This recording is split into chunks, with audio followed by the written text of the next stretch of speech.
چکی ہے، اب ہم آزاد ہیں۔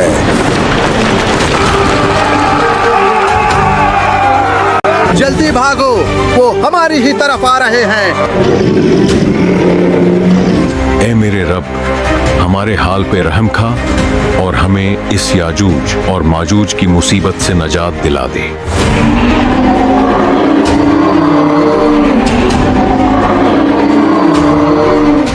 اللہ نے آپ کی دعا کو قبول فرمایا ہے۔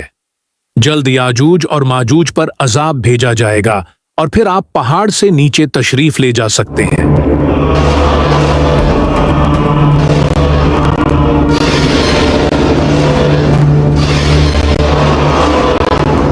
مجھے یہ بتایا گیا ہے کہ یاجوج اور ماجوج پر عذاب بھیجا جا رہا ہے۔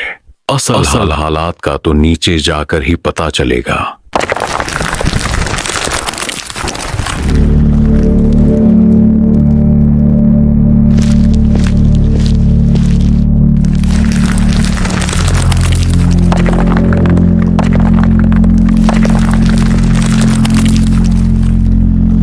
جناب عیسیٰ، یاجوج اور ماجوج سب مر چکے ہیں، اب ہم سکون سے نیچے جا سکتے ہیں۔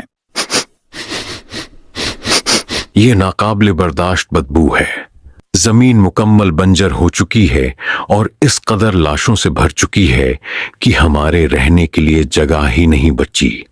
اے پالنے والے، تو ہماری مدد فرما۔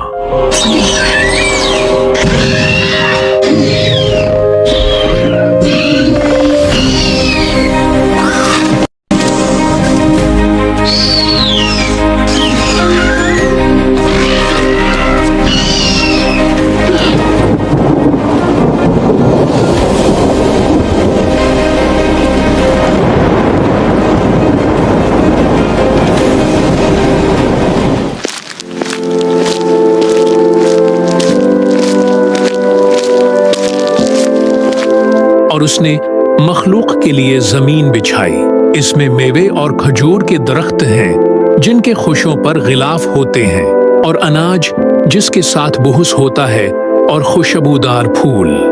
تو تم اپنے رب کی کون کون سی نعمتوں کو جھٹلاؤ گے؟ یاجوج ماجوج کو مرے ہوئے 7 سال گزر گئے، لیکن ان کے چھوڑے ہوئے تیر کمان اور ڈھالیں اب تک ہمارے جلانے کے کام آ رہی ہیں۔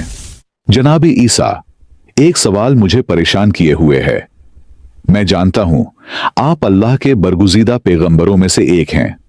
آپ بن باپ کے پیدا ہوئے اور پیدا ہوتے ساتھ ہی اپنی ماں مریم کی گود میں بول اٹھے۔ اللہ نے آپ کو کئی ایسے معجزات عطا کیے جو شاید کسی اور رسول کے حصے میں نہیں آئے، جیسے مردوں کو زندہ کرنا اور نابینا کو بینائی عطا کرنا۔ اس سب کے باوجود آپ پر نازل کی گئی کتاب انجیل کو چھوڑ کر آپ قرآن میں بتائی گئی شریعت پر کیوں عمل کرتے ہیں؟ یہ بات سچ ہے کہ میں اللہ کا ایک نبی ہوں، اور یہی وجہ ہے اب بھی اللہ کے پیغامات مجھ تک پہنچ رہے ہیں، لیکن میں اس بار آخری نبی محمد صلی اللہ علیہ وسلم کا ایک امتی بن کر آیا ہوں۔ وہ نبی کہ جو مجھ سمیت تمام انبیاء کے سردار ہیں، جنہوں نے مکہ میں ظہور فرمایا اور پھر اسلام کی خاطر ہجرت کر کے مدینہ تشریف لائے۔ ان کے اہل بیت اور اصحاب نے اسلام کو بچانے کے لیے بہت قربانیاں دیں، اور یوں اسلام دنیا بھر میں پھیلا، اور مجھ سمیت آج ہم سب مسلمان اور امتی ہیں۔ یہی وجہ ہے میں نے جناب مہدی کے پیچھے نماز ادا کی تھی، کیونکہ انہیں اسلام کا آخری خلیفہ قرار دیا گیا ہے۔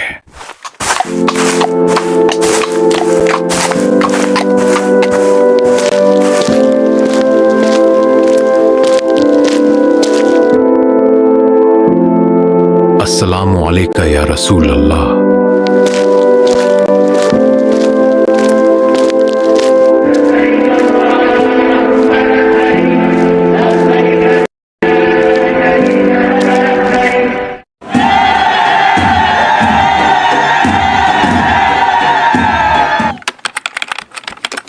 بیٹا پریشان مت ہو، جلد خدا نے چاہا تو آپ کے والد جناب عیسیٰ کی طبیعت بہتر ہو جائے گی۔